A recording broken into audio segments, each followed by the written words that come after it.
খুবই সুন্দর একটি বাংলা বাক্য আমরা এখানে দেখতে পাচ্ছি। এখানে বলা হচ্ছে, আমি তাড়াহুড়ো করে কোনো কাজ করতে পারি না। আমি তাড়াহুড়ো করে কোনো কাজ করতে পারি না।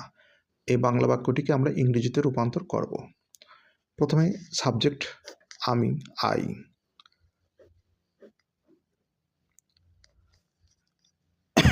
আমি কি করতে পারি না, can not do. I can not do.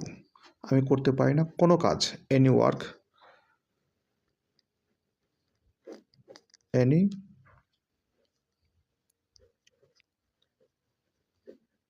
Any work. I can not do any work. আমি কোনো কাজ করতে পারি না। কীভাবে করতে পারি না? তাড়াহুড়ো করে। তাড়াহুড়ো করে এর একটি সুন্দর ইংরেজি আছে, ইন এ হারি। এটা হচ্ছে একটি ফ্রেজ, ইন আ হারি।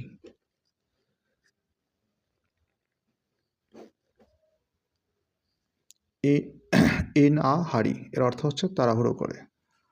I can not do any work in a hurry. Thanks for watching.